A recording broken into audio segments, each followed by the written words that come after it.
financial year, 30th of June. With 8 big car brands, MG, Nissan, Kia, Isuzu Ute, Jeep, Ram, Samsung, Peugeot and Pacific Caravans, it's literally a one-stop shop for all your driving needs. Plus, with over 150 quality pre-owned vehicles, Northern Motor Group really does have your next vehicle purchase ready and waiting. Don't wait. Visit www.northernmotorgroup.com.au today. They're in Grimshaw Street, Bundoora, and tell them George sent you. LMCT 6595. Are you looking to change your destiny in life? Be your own boss? Start your own business? If you are, you need people who understand your needs and are committed to helping you make it happen. At DKP & Co Chartered Accountants, we are more than just accountants. We are business advisors, taxation consultants and strategists that specialise in setting up businesses. We understand the clients and give them the very best customised advice and strategies to achieve their goals. Visit our website dkpco.com.au or give us a call today on 03 9023 9370. Fast, proactive, personal. That's DKP & Co Chartered Accountants.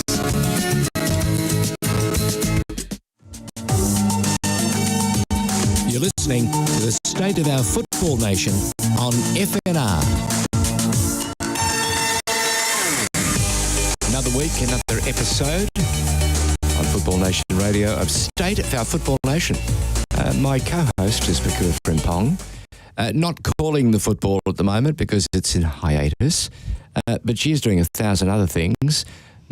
Massive Arsenal fan, huge lover of the game, getting very excited because we're under a month now away from the World Cup Down Under, which features Australia and New Zealand and the rest of the world. How many nations are coming down under, Pokuah? Oh my days, George. That's a lot. Is it 32? Or am I my maths Plenty wrong? are coming. The world's coming. We've got guests from around the world. And can I just say, I've heard some outstanding news today. Marvel Stadium will be nigh on capacity for the send-off game. I think there's one seat left. And it may have a restricted view. It'll be Australia, the Matildas against France. Should be an absolute belter. The atmosphere alone will be, like lighting a match. It'll be super exciting. And I'm thrilled to bits to be able to reach out via Zoom to a place called Sydney. You've heard of Sydney, haven't you, Pokuah? When are you heading to Sydney, Pokuah? I believe it's July 14th. You're a special guest of 14th, I think. Our yes. very first guest. Our very first guest is a woman of many talents, publisher, founder, creator, business owner, a strategist, author, writer, dare I say, whistleblower. She's helped to build the football culture in this country, and Lord knows we needed to give it every best effort to improve. And she's done it by being right there and providing and facilitating a host of different people and giving them a chance to share their stories. She's a former senior executive with the Australian government in finance, in health, in aged care and education, and in sport. Please welcome Bonita Mersiadas. Welcome. Hi, George. Hi, Pokuah. How are you Did both? I pump up your tyres enough? No, I must admit, I sort of thought, where's that from? Where's he going? Where's he going? Look, can I also take this opportunity to please pass on our deepest sympathies and prayers to the family. You've lost someone very, very close to you that meant the world to you. And I can understand how difficult the last month has been, but can I take this opportunity to say thank you for coming on? You've been so busy, and then you've had that personal tragedy which has affected the whole family, and you haven't stopped. You haven't stopped, and you've got a humongous festival of football. Tell us more about it. It's not far away now. No, as of Saturday, it's 3 weeks to go, and which means it's 3 weeks and 4 days or something till the actual World Cup kicks off as well. Oh, no. And, yeah, the Football Writers Festival has become a little bit bigger than Ben-Hur, really. It's 3 days. It's an absolute fantastic lineup of people we probably won't see assembled in Australia for some time to come, if ever again, in terms of their independent thinking, the fact that, you know, they're not aligned to any sort of official football entity, that sort of thing. They're authors, they're writers, they're journalists, commentators. So it's a really good mix of people, both internationally and locally. Bonita, I'm just going to say, for the younger members in the audience, we need to explain the value of Ben-Hur. Ben-Hur was a superb movie that won 4 million awards when it was first released. I've actually seen it, George. Starred a guy called Charlton Heston. Really? I have. Pokuah. George, I'm not going to lie. There was a period of my life I was extremely obsessed with movies from that era of time. Wow. Eclectic filmmaker. Good film. De jure. Pokuah Frimpong, who, by the way, will also be one of your guests at the Writers' Festival. I'm excited. I'm very, very excited. How are you going to use her? Are you going to use her talents up front with a microphone or at the back with a microphone? Oh, no, absolutely up front. Pokuah is going to be part of one of the showpiece parts of the whole festival. So We're having a great debate on whether the Women's World Cup will be a game changer for football in Australia, which is an important issue. Huge and issue. I think, huge. There are people who are passionate about it, both from an affirmative perspective and those from the negative perspective. And so it'll be a really interesting debate. One of the things, though, about the festival, which I think is good and why it's important to bring people together face to face sometimes, it's all very respectful. So you can disagree with someone passionately, but you disagree politely, and it's very respectful, and people are just happy to have the discussion.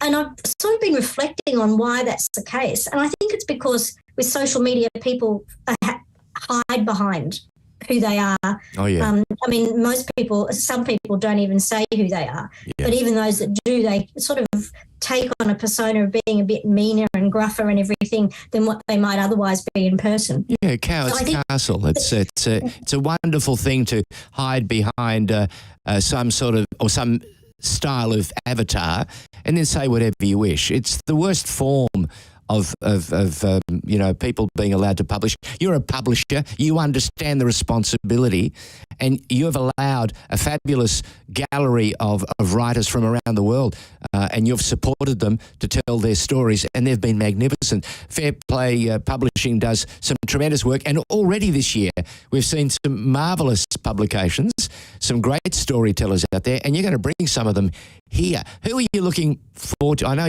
I shouldn't ask you to name your favourite child, but who are you looking forward to seeing, Bonita? Not the most, but who are you looking forward to seeing first up? Well, I guess I'll start with the international crew, simply because we don't see them as often, or if at all. And so one of my very favourite commentators is Philippe Auclair. He's long been the correspondent for France Football. He's done a lot of work for a long time, and most recently with Jack Kerr, who is from Melbourne, on gambling and betting and match fixing, and that's really important work. People I've met over the years, such as Asasu Bayoana, who is from Nigeria, and he's, as he will remind everybody first, he's a lawyer, which you can tell as soon as he opens his mouth, because he just speaks like a lawyer. Hello, all you lawyers out there. But he's also a journalist, has been an important journalist on African football for many, many years with the BBC and other magazines. Ines Mazar from Egypt, she is the she's the sports editor of Al Haram magazine in Egypt. And, she's got an amazing story to tell, just simply because how does a woman get to be in that role in Egypt? And so, it'll be great to see some of those people and hear some of those stories. And then, of course, there's Marcella, and I'm not good with I have meant to ask Andy Bernal how to pronounce this properly, but Marcella Mora Ijarajo. Wow, that's pretty good. Argentinian. Yeah, it's pretty good, isn't it? From Castellano, country. Yeah, go on. She is one of the few people alive who's interviewed the Holy Argentine Trinity of Di Stefano, Maradona, and Messi. Wow. So that alone, it's pretty impressive. Well, so Di Stefano and Puskás, Bonita, were the two men that helped to shape the history that is Real Madrid. Yes. Two marvellous footballers. And you know there's a Puskás documentary coming. And Yes, I have seen that around. And now it's yes. complete, and they're waiting to do the incidentals and pay off a few other commitments that they have. But you know what resonates even more about the Puskás documentary? The piece that includes a guy called Ange Postecoglou. And yes. he couldn't be more nascent, he couldn't be more present, he couldn't be more in the bullseye. And I'm just wondering if they might rush the documentary out. What are your thoughts on that? Is that a distinct possibility? Oh, certainly something that they would look at doing for sure. Wow. Yeah. And I'm sure there'll be a lot of interest in that documentary. It tells yet another story about an incredible person who no one ever imagined, and especially the Hungarian community, never imagined they would ever get to see the man known as the Galloping Major, the superstar captain of the great Hungarian side of the late 40s and early 50s, the man who helped, along with Di Stefano, as we touched on a moment ago, in shaping this enormous history that is Real Madrid today. They went out of their way and just kept winning at a time when it was so important, especially when you're establishing yourself as a reputation maker. Tell me something. You've had some fabulous books come out this year, mm-hmm. and you've got some more to come, especially with the World Cup. Has there been one that you've been very, very proud of? I know you're proud of all of them, but is there one that just fits the occasion and has a lot to say? Look, there's quite a few that fit the occasion, and that's been deliberate. And again, that's a bit like asking which is your favourite child. But look, the one I'll mention is one that I've compiled, and it's called Hear Us Roar, an anthology of emerging women football writers. That came about because of a global competition that we ran, and I actually went to FIFA and to the local organising committee of the World Cup in December or November 2021 and suggested this idea to them and said, what you should do this to encourage young women to be part of football from a different perspective, not just on the game, on the field. No response. So I decided 9 months later, I'll just do it myself and put together an international judging panel, and we got hundreds of entries from around the world. Narrowed it down to 17 that we've published in this anthology. And there's 17 people from 11 countries, and 4 of them are coming to the Writers' Festival, which is fantastic. Stephanie from Kenya, Alina from Germany, Flora from England, and Olga from Brazil. And they've all written very different pieces as well, and the 17 pieces that are in the anthology, some of them are about football business, some of them are player profiles, some of them are personal stories, some of them about development of the game within their own country. So there's some really great and different reads in there. And I think the most encouraging and heartening and a wonderful thing about it is it reminds all of us that football culture is truly global. And just as we know people and are people who are passionate about the game here, so they are all over the world. And for some of these young women in particular, and in particular you'll notice there's quite a strong contribution from Africa. It's their only contribution, it's only opportunity they've had to be published. So it's fantastic that we've been able to do so. Each of the people who have been selected for publication have received a small payment, but all of the proceeds from that book, when it's sold, will go to be split between the Literacy for Life Foundation, which is an Aboriginal adult literacy charity, and Thomas Hitzelsberger's Future for Nepal, because he's put together a charity which is raising money to build a school and a football field in a Nepalese village impacted by the building of the 2022 World Cup. So, it's just such a good story all around, from, encouraging young women to write, getting, understanding the passion that's so worldwide, and then what's happening with the proceeds is not that anyone's sort of profiting from it. It's just a genuinely good story all around. When you speak about that, you realise obviously the impact of having the access, the energy, having the access to pursue your goals and to be able to, speak about the joys that you have for football, particularly.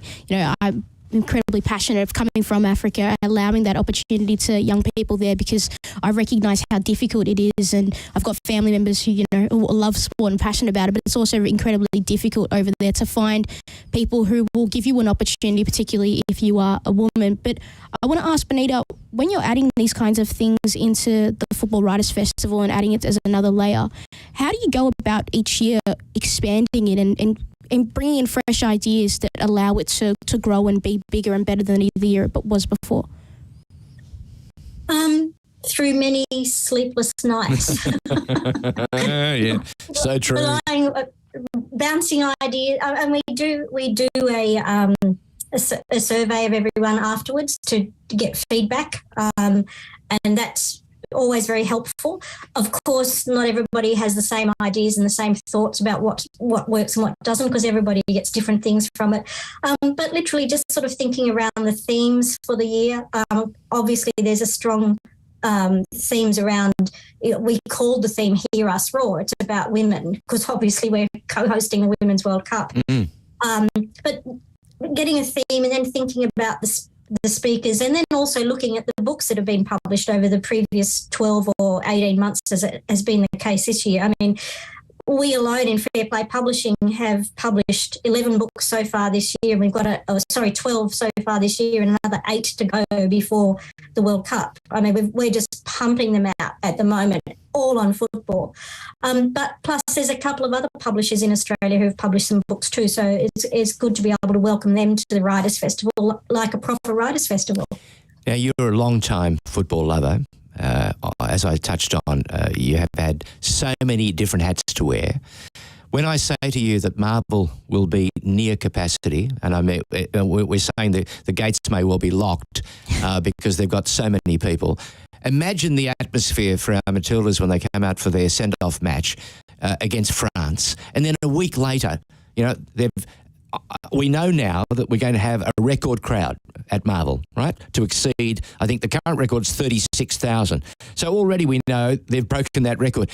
But a week later, or thereabouts, when Australia sets up to walk onto the pitch to play Ireland, that record will be shattered, because we're talking 91,000 people. How does that make you feel? Look, I think it's wonderful, and it's a testament to so many people who've helped build and develop not just women's football, but the game overall. Women's football is, and this is one of the issues that we'll discuss at the festival as well, it's going through very strong moments at the moment for a whole range of reasons, not just related to football, but what's going on in society as well. I was told half a dozen years ago, who wants to watch women's sport? Yeah, I think the answers are coming thick and fast. I think most people have sort of moved on from that, which is great. Yep. And as I said, football or sport is benefiting also from a broader movement around women and gender equity, which is fantastic. But to everybody who's ever dreamed of the moment where we'd be hosting a World Cup at home, and we have hosted World Cups at home before with the World Youth Cup teams, and having 91,000 at the opening match, it's absolutely wonderful, and not to be unexpected really. And let's just hope that we make it to the final, because that's what Australian football fans deserve. Oh, I was going to say it would be quite just breathtaking to think that Australia could be there for the final game of the tournament. And I think the venue is Sydney, is it not, for the final? Yes. Yes, it is. Wow. So it starts in New Zealand and finishes in Australia, in Sydney. And I'm just thinking, it was only a year or two ago, or 18 months ago, when we saw a year ago when the Lionesses turned Europe up and down by playing some outstanding football and winning the European Championship. And the media has jumped on board. Are we going to get the television coverage that this World Cup deserves across the globe? Well, slowly but surely, FIFA seems to have been doing deals. I think there's still a few areas that are holding out. I mean, last I read, Japan still didn't have any broadcaster, which is pretty outrageous considering, the Japanese women are very, very good and always sort of there or thereabouts in the World Cup. But I think, as much as FIFA's trying to make a point in sort of probably a bit too clever by half by saying this should be self-funding, I think they also see that part of growing the game is making sure that people can actually see it. So Correct. I think they're making those deals. That is just, for me at this stage, with weeks to go now, under a month to see the Women's World Cup in Australia and New Zealand, not to have those things locked in. But again, as you said, things are happening behind the scenes. We hear that there are a number of deals going on. What have you made about the Matildas gathering themselves now, and they're getting closer and closer to their very own home in Victoria? Look, I think that's all part of the same push and same movement of work that's been going on for years. And, we're getting to this point where it's almost like a perfect storm type thing where so many things have happened at once, which has helped support women's sport to the point where it should be. I mean, it's not that they're getting anything special. It's getting to the point where that's how the sport and that's how women's sport, but our sport in particular, should be supported and should be treated. So I think having a home of Matildas and a home of the Socceroos, I think that's necessary as well. They're all good and great things. We saw one of the big sporting giants, namely Puma, come on board and offer enormous support for the original Matildas. How do you feel about that?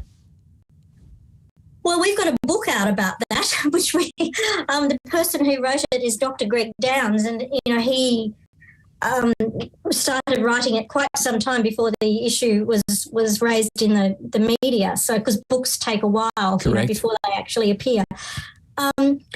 Look, and I've written about this myself too, and it's hard to see when someone's played in the green and gold and they have the Australian crest and has been endorsed by the Australian Soccer Federation, and it's a FIFA sanctioned match. It's hard to see how they've not played for Australia.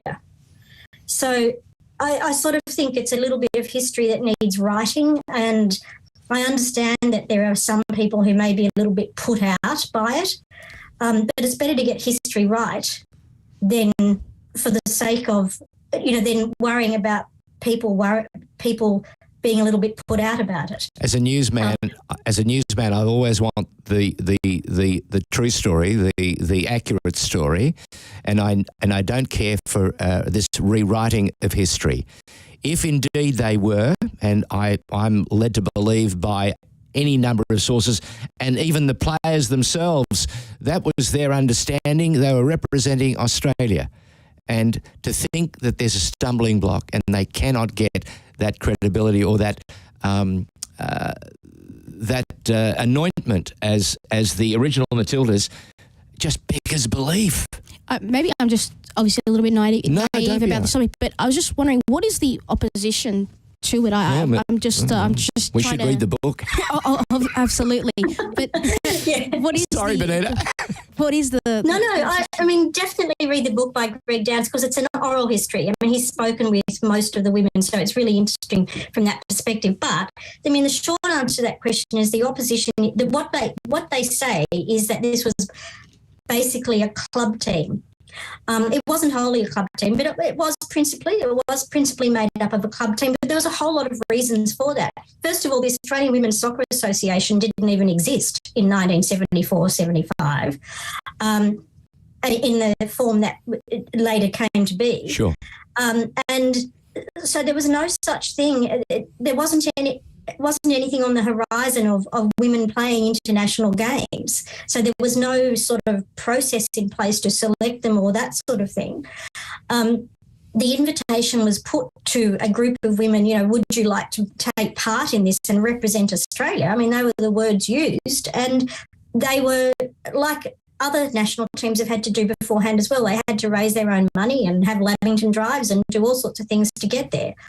And people even try to say, oh, well, that just proves it wasn't a proper team. But that defies what the times were. We're talking about 1975. Correct. I mean, Jesus, I was Socceroos team manager in the 1990s, and I know that sometimes the players had to pay. There you go. So let alone 1975 and women. And let's not forget too, 1975 was International Year of the Women, and International Year of Women. For those of us who are old enough to remember, and there was a great movement to get women more involved in everyday things. One of which was international football tournaments, and the people who sort of pushed this from an Asian Football Confederation perspective were really ahead of their time. And the Asian Football Confederation to this day considers that tournament to be the first Asian championship for women. You get your answer? I did get my answer. There you go. But, do read the book and have a chat to Greg when you see him, Pokuah, because he's full bottle on it. If I was Pokuah, and I'm not pushing her to do it, but I would seek out an interview and we can play it on air. Yeah. It'd be fantastic for a segment for the State of Our Football Nation. Yeah, I think that would be a good idea. Gate crash and make it happen. Yeah. Bonita, I'm sure there are people who want to get involved, and if they do, how do they go about it? And what's required? Is there a fee that they have to pay to participate or be a guest or whatever? It's you can get a day ticket, like Saturday, Sunday, or Monday. That ranges in price from $28 to $32. Yep. Which includes morning and afternoon refreshments. Or there you can get it for the 3 days, and including the happy hour and hypothetical, that's about $120. So that's where you get to mingle with everyone. Yeah, and look, and the hypothetical will be fantastic. It's being held in a theatre. And we just put something out on social media earlier today about it. The scenario is it's 2034. Saudi Arabia is about to host the World Cup. The Champions League is the power of the Champions League has been eroded by the new Club World Cup. Very City topical. Football Group just bought their 26th football club. So there's all these scenarios which are going to sort of be discussed. And you'll be interested to know with the City Football Group, when I actually mentioned it to Simon Pearce and just sort of said, oh, you might be interested in this. And he said, oh, no, we're not going to buy 26 teams. Have you heard the latest from Mansour? He's actually come out now and he's saying we're going to not only build, because they've got a new Brazilian club that's joined the City Group. So the numbers are building, and he's also saying we're going to strive to make this City Football Group bigger and stronger than it is today. And we are very keen to not only pursue and expose the best young talent around the world, but bring them through our various teams and our academies. So, the hypothetical is getting closer and closer and closer. Who's going to host it? It's being anchored by Nick Harris, who's from the UK. He runs Sporting Intelligence. He's an senior investigative reporter with the Mail on Sunday. Oh, that should be fun. He knows these issues inside out. Of course he does. And the panel includes Tarek Panja from the New York Times.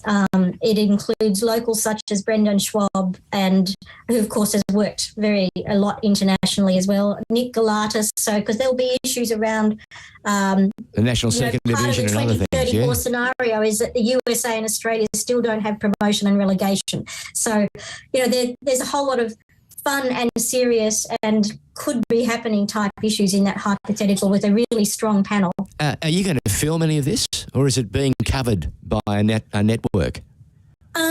We are not filming that session, no. Geez, I would. Yeah. I would. Yeah. Just a note. issue. Think about it. Should be very exciting. Yeah, there's a practical issue with it, which we're still trying to sort out. All right, well, I wish you every success. Bonita, we're entering the final straight. There were times that people were thinking this was never going to happen. Well, it's on our shores within weeks.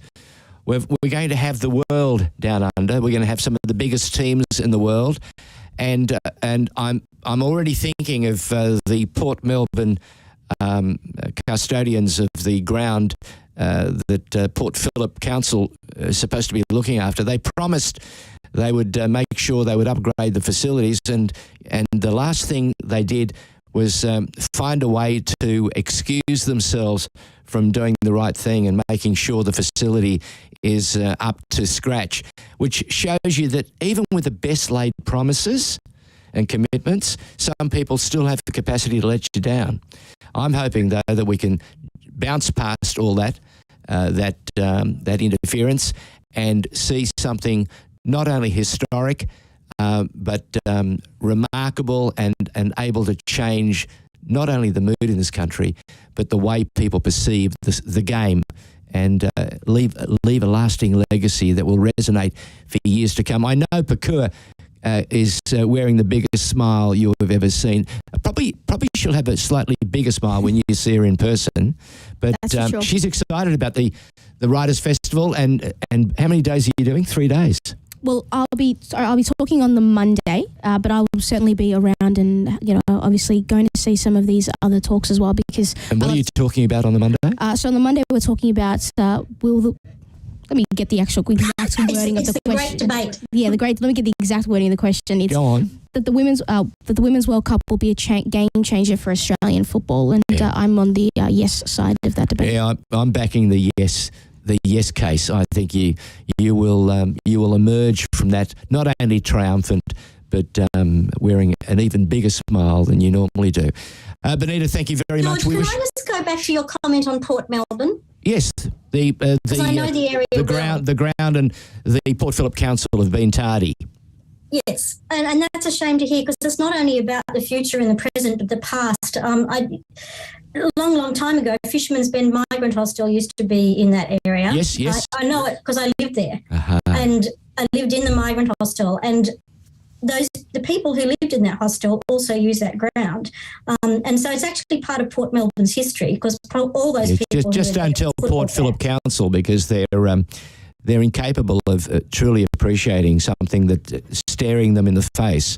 It's a wonderful way, if they do it right, to pay homage to all those that have come before, from the early settlers to that vast generation of immigrants through the 50s and 60s.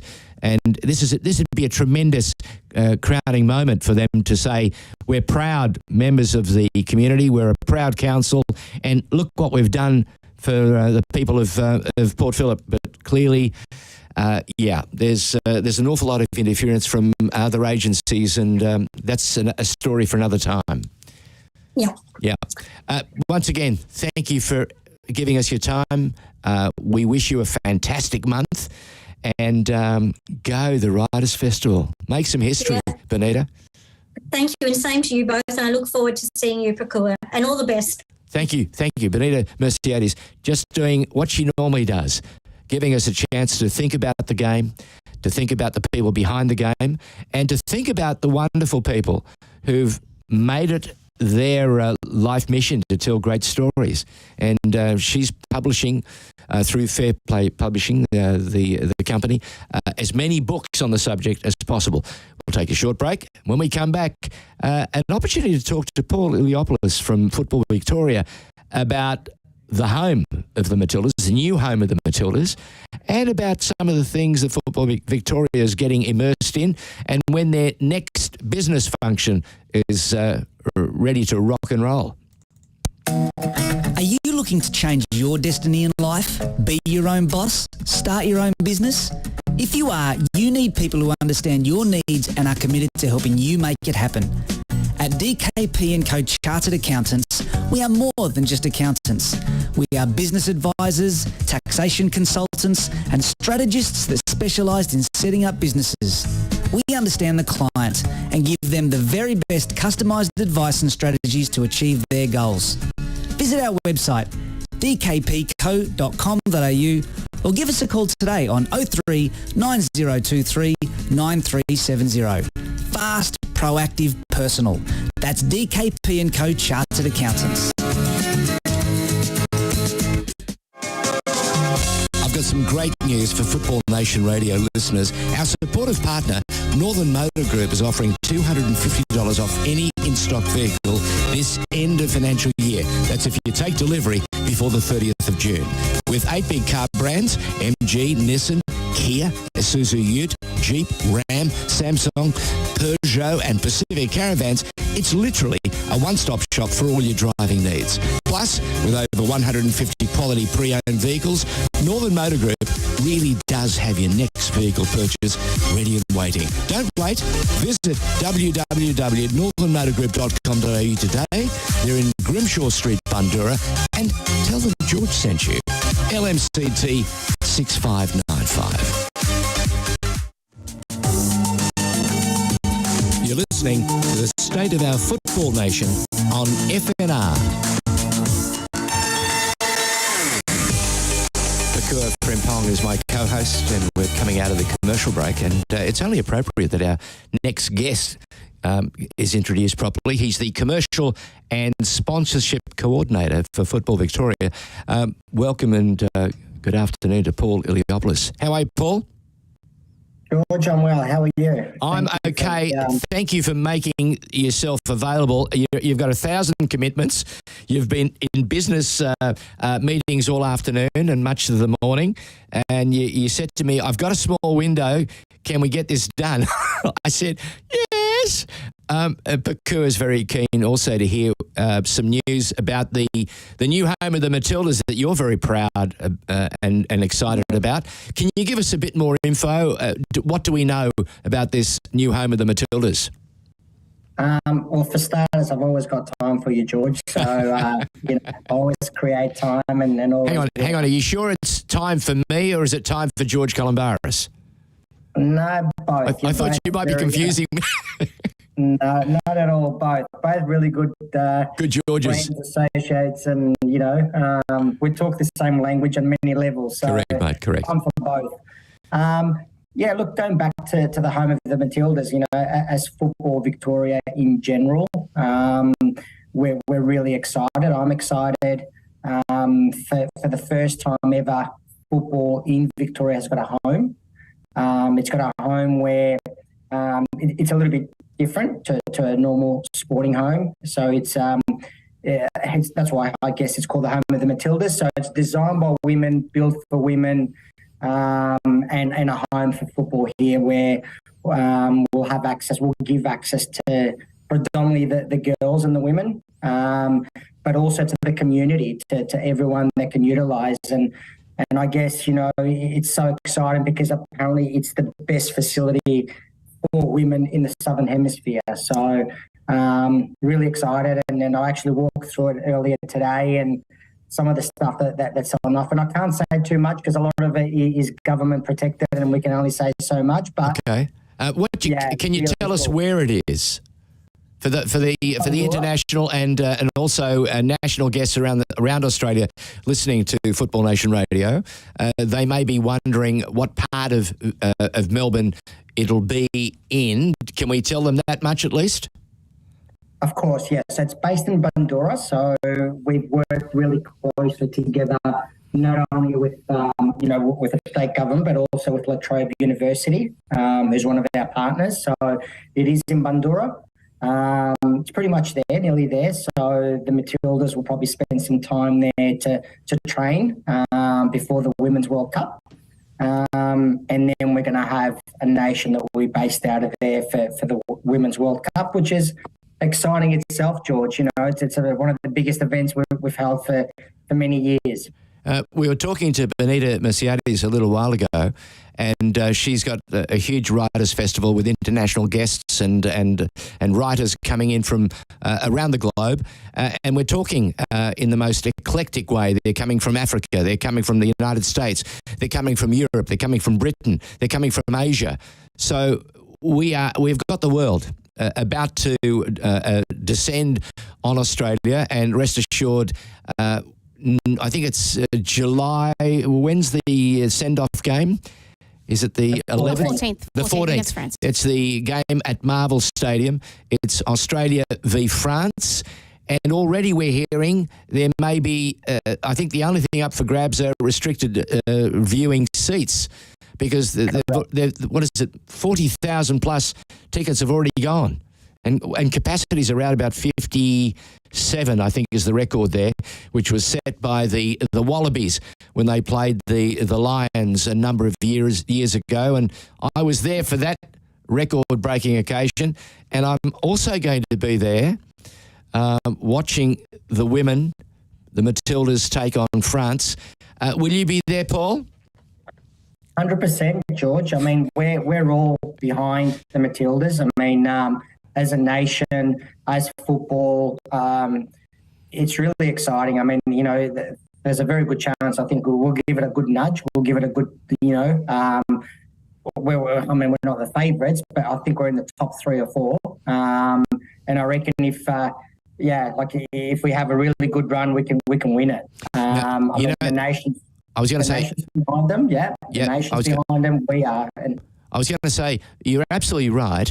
We need a good run. We need a little fortune, like every team does in every competition. Even Argentina, when it won the World Cup in Qatar, it came off a loss in the first game, and everyone said, "Wow, get a look at this."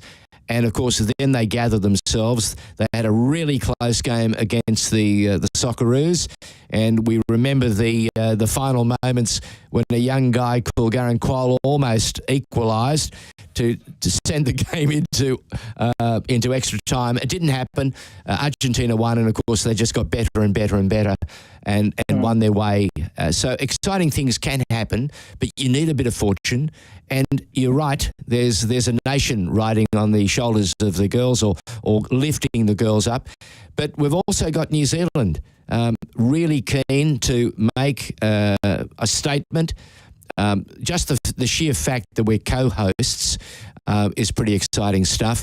In the past, whenever both countries have come together, they've done something special. This promises to be extraordinary. We already know that this game in Marvel will break the current attendance record for a Matildas game, which is 36,000. So already going to the ground, you know that you're part of the new history. 100%, George. And I think as a nation, we're so excited. I mean, we are as Football Victoria and football in general, but I think as a nation, we're just so confident and behind this Matildas team that, not only with this specific game, but I think even at training sessions, people want to go and see the Matildas train and just want to support in every way and level that they can. And that's really great. Paul Iliopoulos is our special guest. And I was just saying, Paul, as you were talking, I kept thinking of the last business function we had with Football Victoria. It was held at Ultra Football in Kip Street in Abbotsford. And as I walked through that complex, that's got to be one of Australia's best kept secrets, hasn't it? The facility is amazing. It is, because it combines a few things, George. It combines, indoor pitches. Yeah, indoor pitches, hospitality, retail, wholesale, combines a lot of things. Well, that was an outstanding way to host the last business function. And the other thing I loved about it was you got so many people together and you picked their brains. That was the thing that was pretty exciting. People got a chance to talk to you and the number of the other coordinators, and we got to cover so much territory, something I hadn't imagined when I put my hand up to say, yeah, I'll be there for the breakfast. George, our stakeholders are really important, and I think having businesses there and all our stakeholders, I mean, our CEO was there, Kimon, so he obviously gave an update about the game and the sport, but getting involved, like having all these stakeholders getting involved is really important, right? And then that's what keeps our game ticking, and then that's what keeps us growing.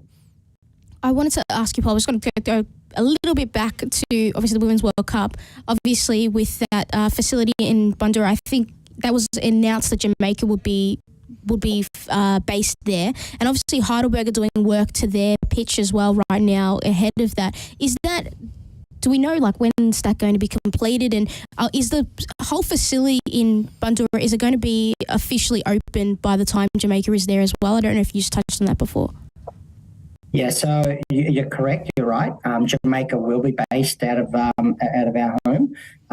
It definitely will be completed. I guess it's pretty much completed now. Just touching up on certain things and defects as you do with a new facility. But 100% will be completed. I'm not 100% sure across the Heidelberg facility how far off that is. But yeah, in terms of the home of the Matildas, definitely 100% completed. Is Lakeside going to be used by international teams? Yes, that also will be used. Wow. So that's another facility, yeah. How fantastic is that? Because that facility in the heart of the city, what people don't realise if they haven't been to Lakeside is what a magnificent cityscape you get when you're at a game there during the day or during the evening.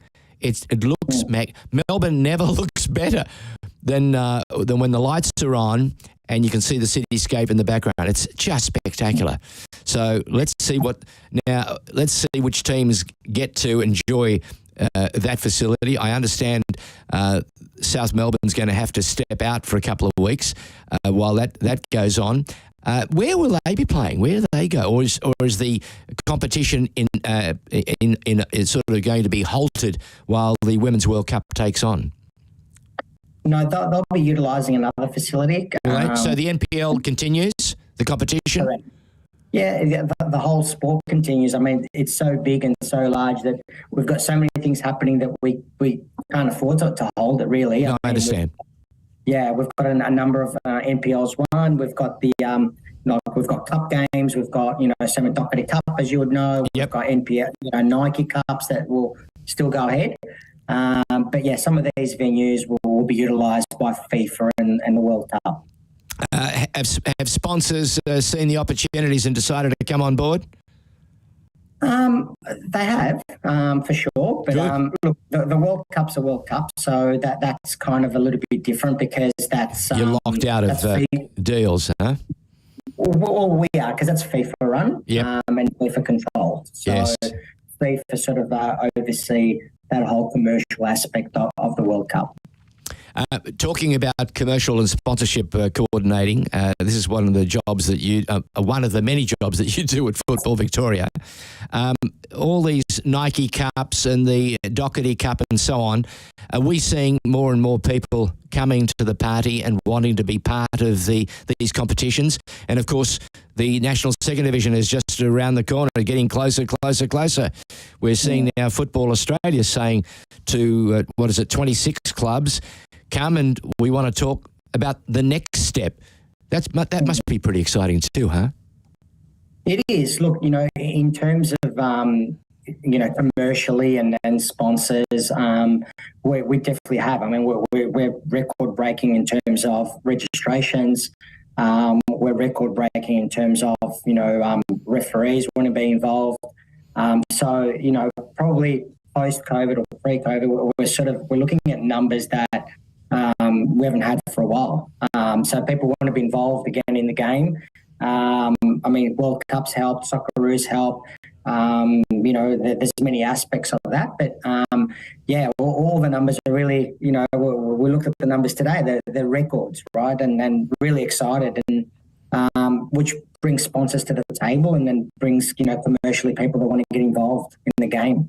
Paul, I wanted to ask, obviously with the home the Matildas going to be in Bundoora, will that mean that we'll have a rise in the amount of Matildas games? And obviously the World Cup has got the places they're going to play is already set. But I mean, post the World Cup, are we going to see more games the Matildas play be based out of Melbourne? Because I think recently we've seen a lot played in Queensland and a lot played in New South Wales. But I think the Sweden game was the last game the Matildas actually played here, and that was a while before they were there as well. I'd love to say yes right now without, unofficially, and I guess, it will definitely be a base for the Matildas. Whether that means predominantly training rather than games or vice versa, then I can't probably, guarantee you or answer you that now. But me personally, I'd like to say yes. I mean, this facility, and hopefully one day we'll get you guys through to have a look at it as well. But it's state of the art. So, there's dressing rooms built just for the Matildas, right? There's, all these high tech, things that we've added to the facility that the Matildas want to be there and want to use that. The next business function for Football Victoria, when's it coming up? And are you going to take advantage of the World Cup? We're going to theme it around the Women's World Cup because it makes sense, George. Yeah. We're going to have, obviously guests and people that we want to bring to on the day. It will be on the 7th of July at Leonda by the Yarra. Yep. So great venue. Again, we're probably looking at, around about 300 guests to have there, and Football Victoria website's got all the details, tickets that people can grab and be involved. Themed around Women's World Cup, prizes, and you've been to a few, so you know what it looks like. So exciting sort of luncheon for Paul, the last one I did at Leonda was the one of the luncheons for the ICC.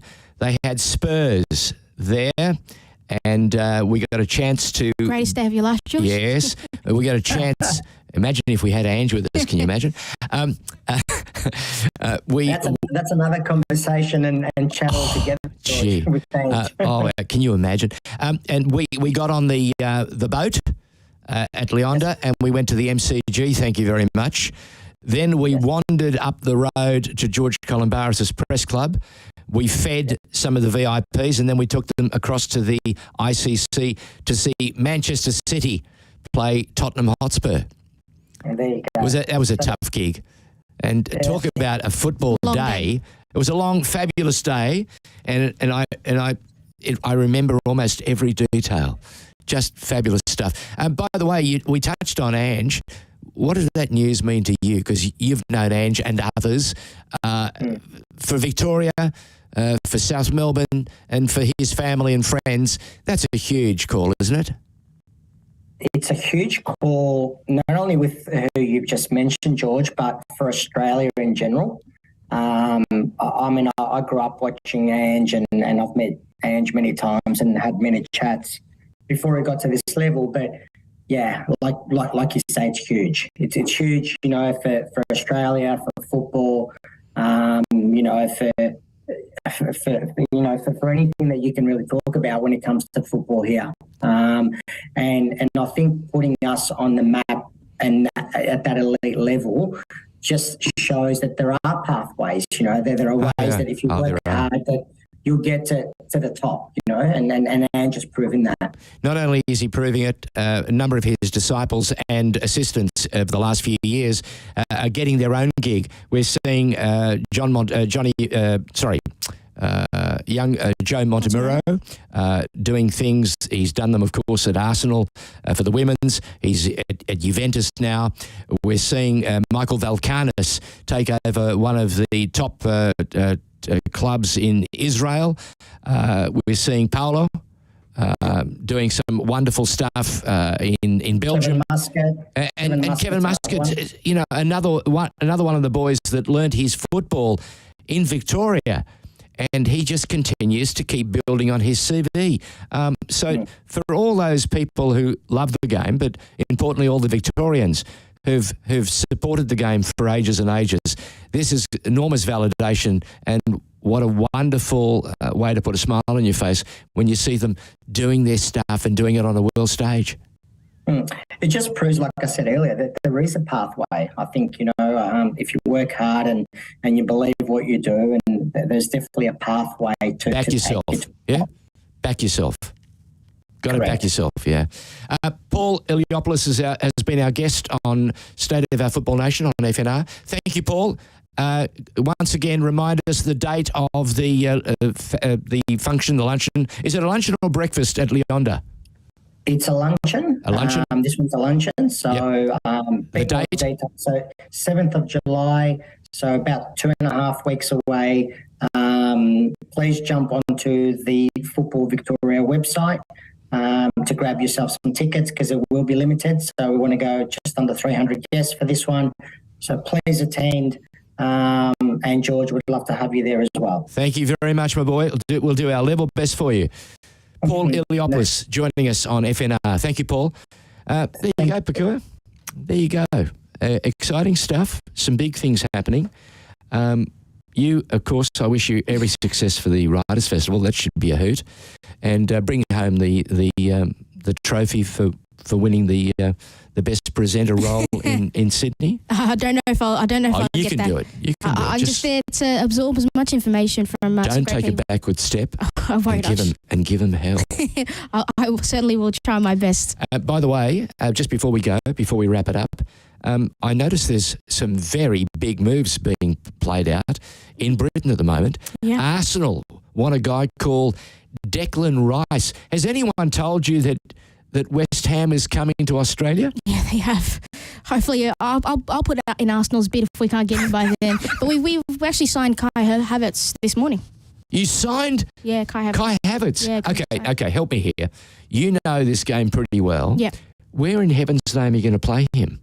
Well, Xhaka's gone, so I presume in Xhaka's role and Declan Rice, if we can get him, we'll probably play in the role that Thomas Partey used to occupy. So where's Partey gone?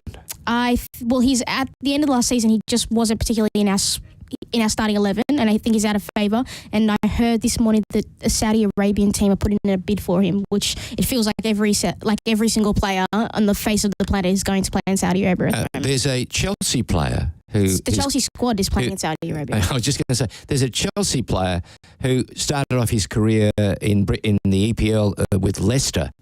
And he's just signed. I think he's going to end up with about $100 million. Chelsea player? Just think of a man who runs with no batteries. He's just ceaseless running. Oh, N'Golo Kante. Yeah, N'Golo Kante. Oh, yeah. It's just remarkable. But again, supply and demand. Like Live Golf, there's this brand new competition, and who led the way there? A guy called Ronaldo. Yep. Who scored his 200th goal? No, he's 200th international. How many goals has he scored? About 150? About too many. But what I was going to say is, I think the Ronaldo one is different because I don't think there were many European clubs wanting to sign Ronaldo at the time. But the Chelsea one is a little bit complex in the fact that Chelsea, a portion of their ownership is based out of Saudi Arabia. Yes. So it's a lot easier for them to offload some of the players they do not want, which they have certainly offloaded a lot. Wow. And they've got a brand new coach at Chelsea. Sounds familiar. His name is Mauricio Pochettino. Yeah. The man who was formerly at Paris Saint-Germain. Do you miss him? No. I've learnt in life there's no point looking back. Fair enough. You know where all the history happens? Where? Going forward. And if all those things in the history books were that important, your rearview mirror would be 100 foot wide and in Super HD. So look forward, and congratulations, Kai Havertz. Yeah. I wonder if he'll make the grade. There you go. I don't know. It was a lot of money. We'll see. Excellent. Until next week, this is George Stanikian signing off on behalf of Pokuah Frimpong, who has been ruthless this week. You're listening to the State of Our Football Nation on FNR.